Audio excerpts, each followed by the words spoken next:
Hello again, folks. Continuing on from the last lecture where we left off, thinking a little bit about Martin Buber and Annie Dillard, two different ways of living in the world, one being I, thou, one being I, it, the importance of contemplation, what is contemplation, or theoria, or contemplatio, right? We talked about all that last time. Today I want to explore that a little bit further. So in the act of contemplative seeing, one experiences union with what is seen. Whereas reasoning or discursive thought necessarily involves change and fluctuation, analysis and synthesis, theoria involves not the manipulation of manyness, but rather the experience of unity or oneness with its object. In fact, categories of subject and object disappear, where knowing becomes not a matter of manipulating an object to affect an environmental change in it. That's what Dewey says it is, right? But rather participation in the other through union with it. So remember, what Dewey says thinking is totally not this. He just misses the boat on this entirely. Rather than describing the laborious cognitive activity of a thinking subject standing over against its object, and our word object actually comes from objectum, which is Latin. It means throwing against, right? Or to be thrown against. As it moves from point to point in a line of reasoning, the ancient sense of contemplation refers to a direct or non-linear form of knowing. That is to say, it involves not the separation, but rather the union of knower with what is known in the act of seeing, or theoria. Not through discursive reason, but in the immediate or intuitive apprehension does the loving gaze of contemplation unify seer with what is seen. Where the discursive thought of reason is a form of work, the passive receptive gaze of contemplation is not. Okay, so remember school work versus what we're talking about, which is more like, well, we'll get to it, but it's the idea of leisure, right? This is not the same thing at all. The passive receptive gaze is not the same. Rather, it's an effortless and immediate grasping of, or perhaps being grasped by, what is seen. Contemplative knowing is therefore associated not with toil, but with leisure. Indeed, our own language still pays lip service to this important relation between contemplation, leisure, and education, inasmuch as our word school is derived from the Greek word for leisure, which is schole. School, schole, see? Try to tell your students that school is leisure, it's not work. Like, they'll go, what is going on? Put another way, contemplation is a form of knowing arrived at not by discursive thinking, but by seeing, or intuition, from the Latin word tueor, or to look. Intuition is without doubt the perfect form of knowing, for intuition is knowledge of what is actually present.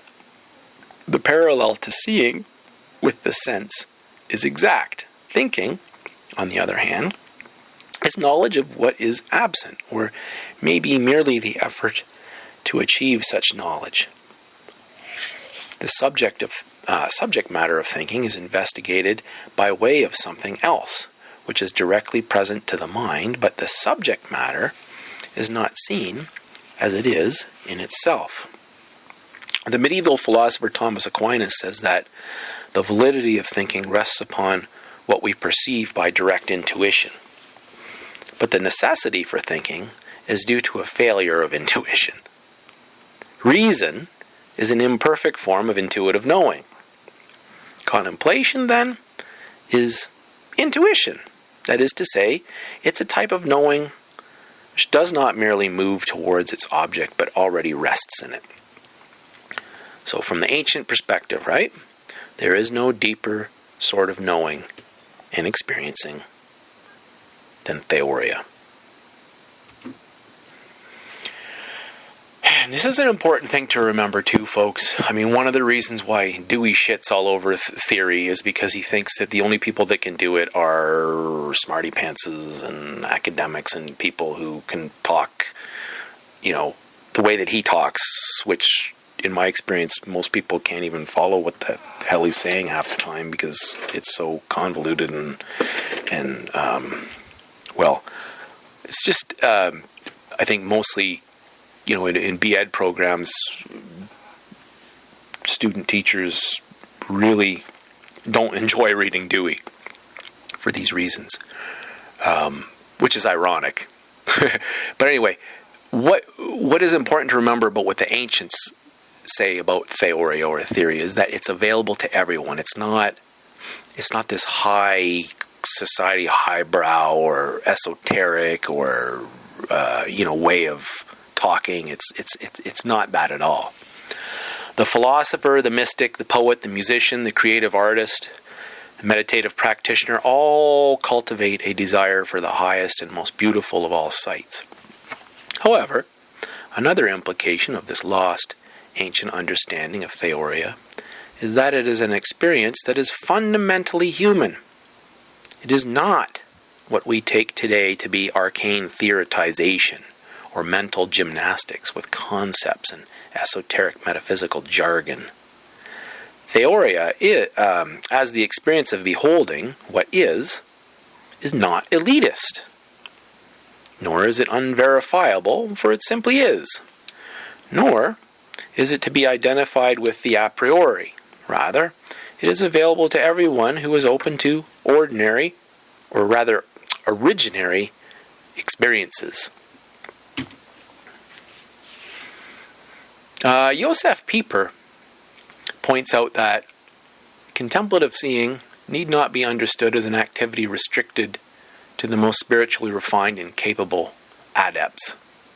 Rather, theoria is a quality of existence enjoyed and enjoyable by all human beings, even at the level of sensory perception.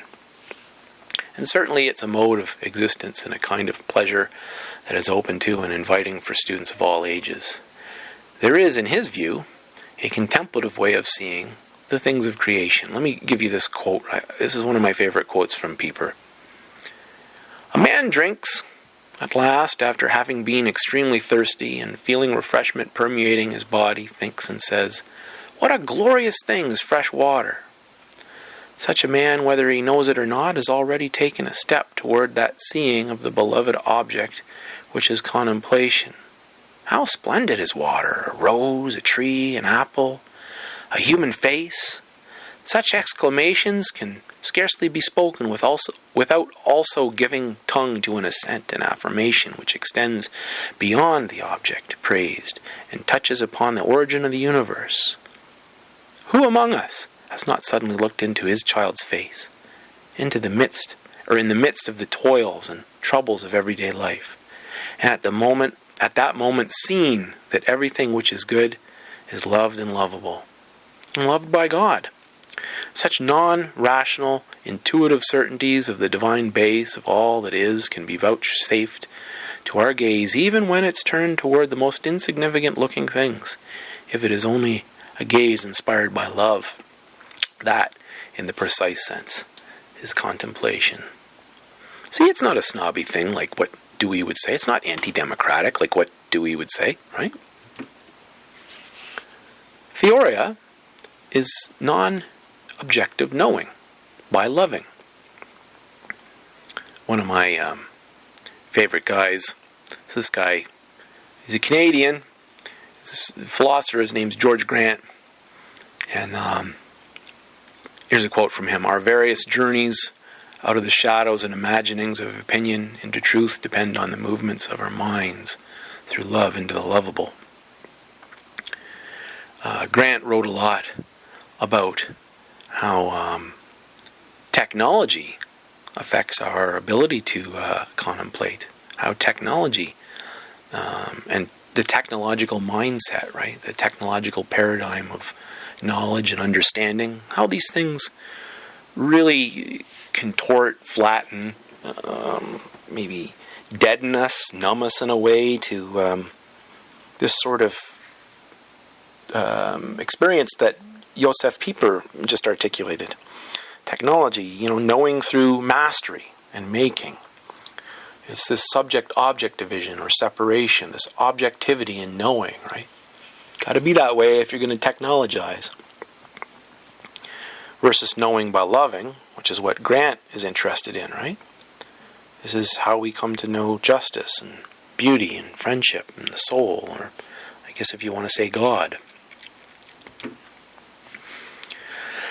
Well, apart from these things, moving along, earlier on I mentioned how I wanted to introduce some terms to you that aren't jargon. They aren't meant to be jargon. They're words that the ancients used to talk about and to differentiate their experiences of thinking, right?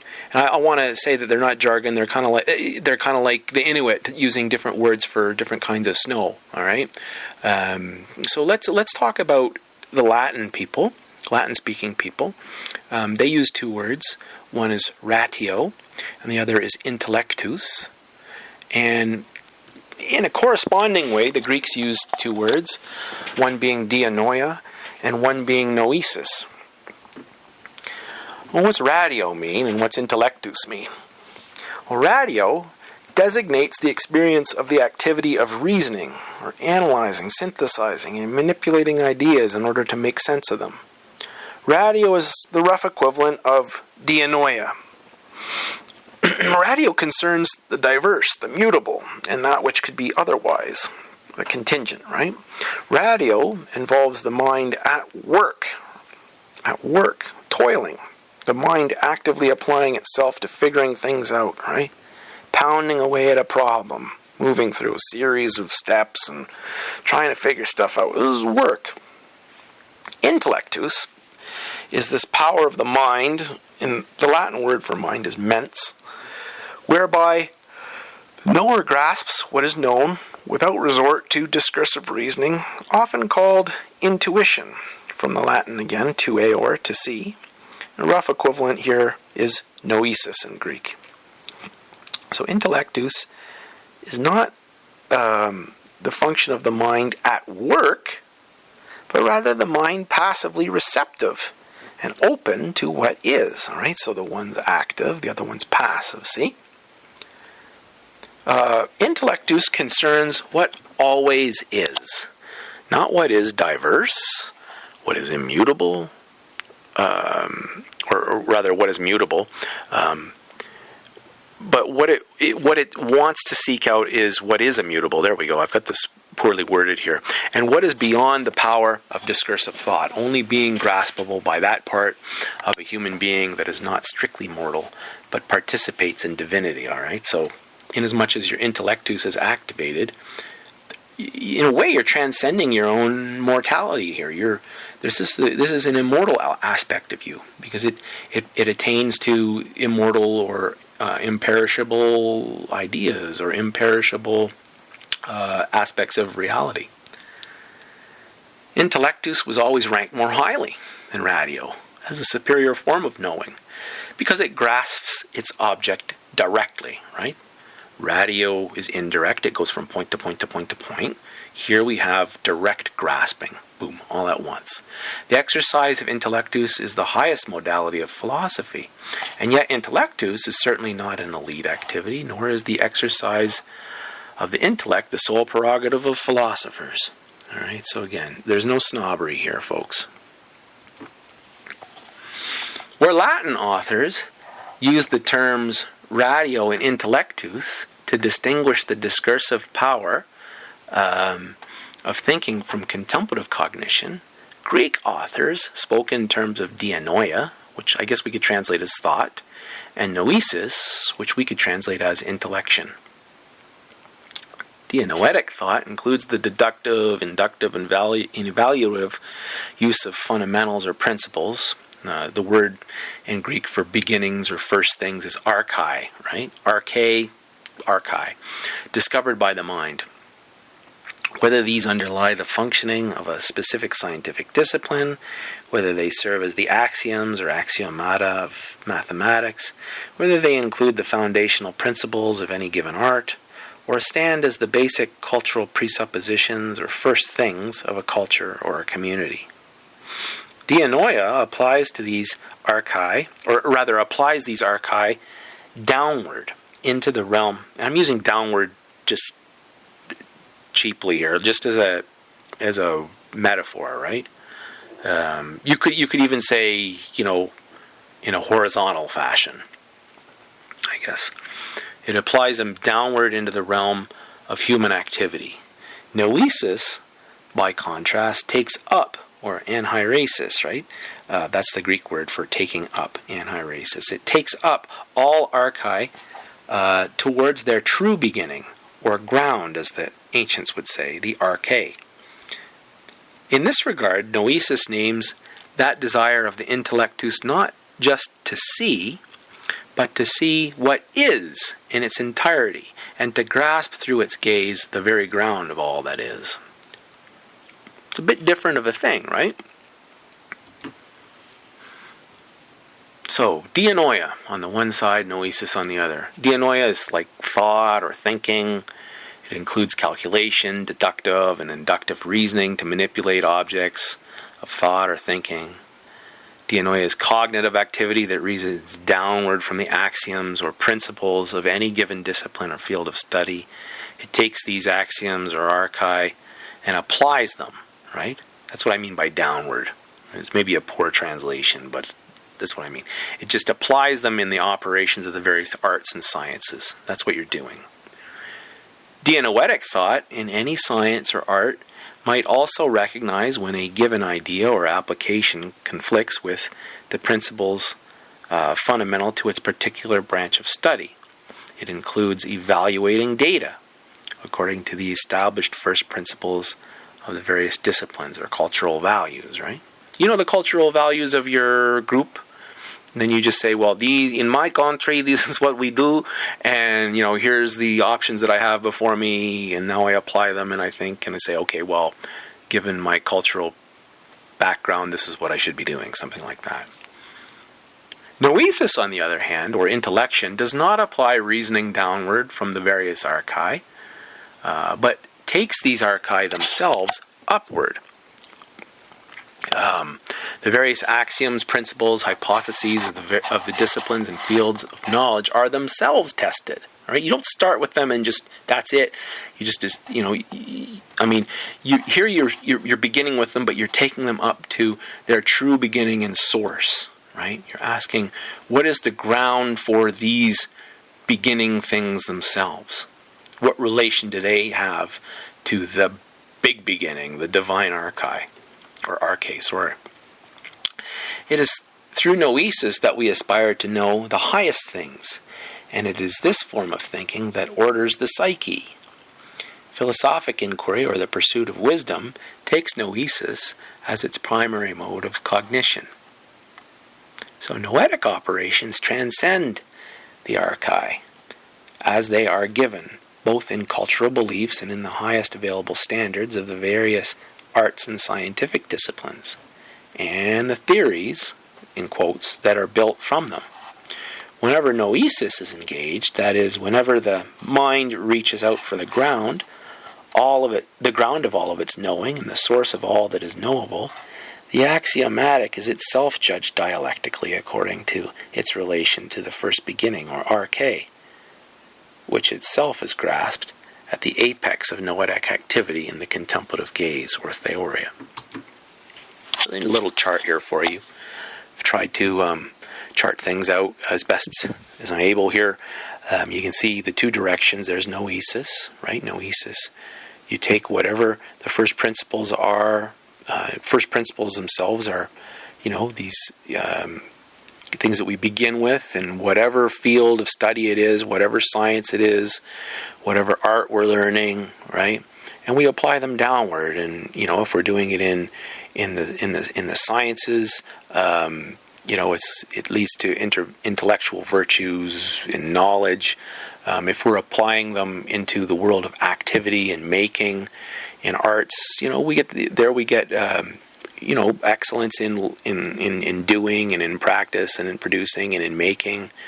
And these things are teachable knowledge, right? We can, you can go to a math teacher and learn how to do math, or you can go to a carpenter, a master carpenter, and learn how to build a house, right? Producing and making, these sorts of things. And you learn how to do it by practicing, right?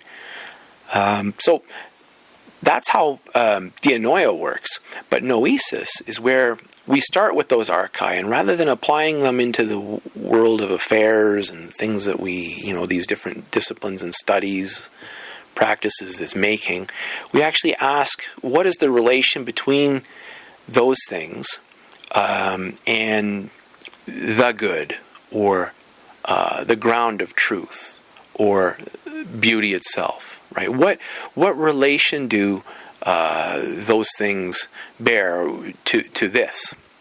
And so we explore those through dialectics, and dialectics can't really be taught. It's a kind of a spirit, right? It's a kind of a spirit that enters into a person, whereas the other aspects can be taught. This is something that can't be taught. It's something that has to live. You have to live. It has to fill you up in a way. So, little diagram. You can stare at it and try to decide whether I've done a good job of it or whether it's rubbish or whatever. Traditionally, the pursuit of wisdom or philosophy, from the Greek words philia and sophia, meaning the love of wisdom, has been called the science of being as being. That's from Aristotle, right?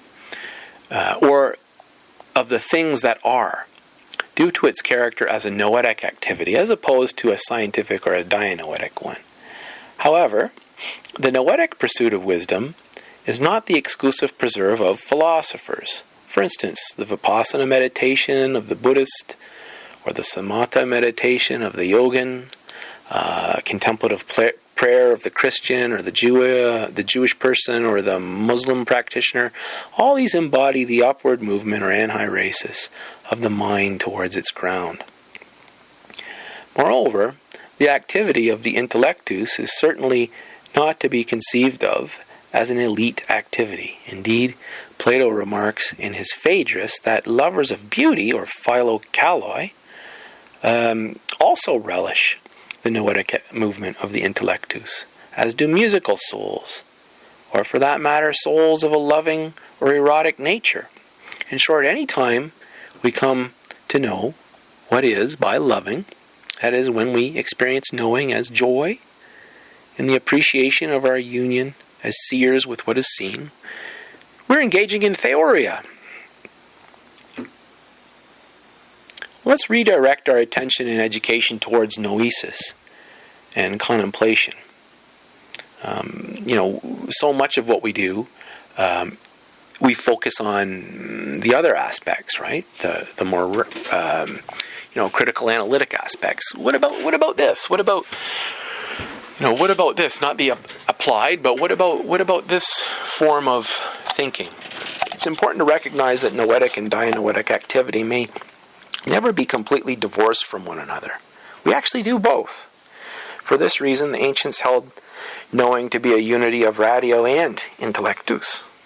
However, in modern educational systems where testing and accountability structures predominate, the dianoetic applications of the reason are cultivated to the exclusion of noetic movements.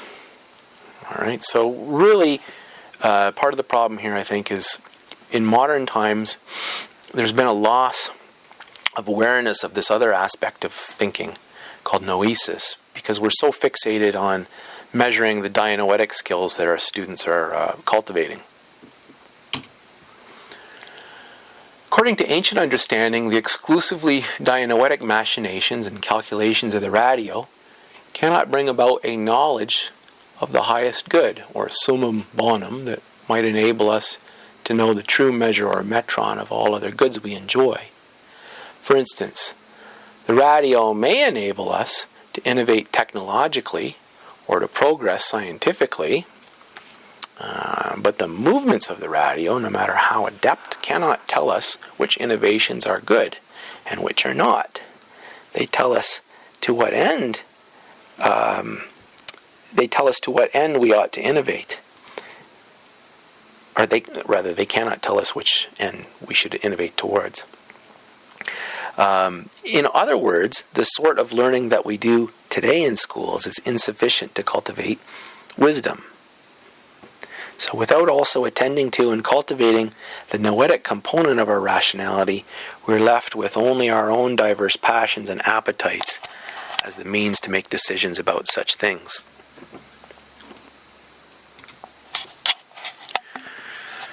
Reawakening awareness of the intellectus in our pedagogy and incorporating noetic thinking into the classroom need not be considered an onerous and impossible task. Indeed, the noetic activity of the intellectus might occur anywhere and at any time. For instance, scientific investigation might, where an openness of spirit is cultivated, spawn philosophic questioning. So too might mathematical studies or the investigation of literature and mythology, as well as reflection on our own experiences of love and suffering, right? All these things that we ordinarily do in classroom, we take them on as more dianoetic or, aspects of, critical analytic reasoning, right? There's no reason why, we can't open them up in a philosophic route. Take them up anheuretically, right? We can do that. You can start doing that anywhere. You can turn a strictly scientific question into a philosophic question. Indeed, any sort of basic understanding, intellectus, that we have gleaned about anything already presupposes the operations of the intellectus, which sees or apprehends the truth. The intellectus is active in the student's immediate grasp of the axioms and principles of mathematics and this various sciences. It therefore stands at the beginning of all our thinking, but it also appears at the end of a line of reasoning, when the ratio moves us towards yet another seeing of a truth. And of course, the intellectus is active in the student's witness to beauty, whether that beauty takes a physical or a non-physical form. Moreover, the joy of the intellectus in the union of beholding its object is especially sought out by students in relation to their friends, in music, in art, and in dance, or in any other pursuit they love for the beauty they find in it. Why do they love it? It's activating their intellectus, ladies and gentlemen. There is something deeply theoretic or contemplative about these things that kids love. And yet our emphasis in schools on being accountable to the predetermined goals and outcomes of the educational system, our inordinate stress on testing and assessment with its demand that students demonstrate their knowledge of the correct answers and that they provide evidence of what they know, certainly does little to promote an openness to wonder, a readiness to question, or an eagerness to know the extent of our own ignorance. In fact, our own educational system is arguably quite damaging noetically, inasmuch as it encourages students to beware of demonstrating that they do not know. Certainly, they're never to take delight in such a discovery. And yet this delight in the discovery which leaves one to know thyself is precisely the pleasure associated with noetic movements towards the highest sights. On the importance of wisdom-seeking pedagogy in awakening of the intellect and for the noetic faculty of our rationality, this is what I'd like to explore with you next. How is it, then, that the exercise of the intellectus is so ubiquitous and yet so little attended to and largely dismissed in modern education? How is it that our attention in schools has almost completely shifted to the cultivation of ratio? Why is it that our schools indulge in the discursive work and toil of reason without inviting students to enjoy the leisure of intellection? Most troublesome is the effect that this lopsidedness in our education system has had on mass societal consciousness of reality. For when all of our knowing becomes a matter of standing over against objects in a position of control, use, and mastery, we cease to see the contemplative or relational aspect of knowing as loving. Our awareness of our own innate ability to gaze upon, theoria, what is, and to experience loving union with what is through the contemplative movements of the intellectus fades. And yet our craving for this sort of knowing remains. What's the result? Well, the result of this modern confusion has been that we seek to gratify our desires for such union through the only means of knowing with which we are in any way deeply familiar, namely the calculative subject-object knowing of the radio, right? It's all we know. And as a solution to our modern-day confusions about thinking, in this course I suggest to you that we ought to consider how the incorporation of contemplative and philosophic studies might, with the relaxation of our focus upon assessment and accountability structures, help us cultivate noetic thought during the school day. Thank you.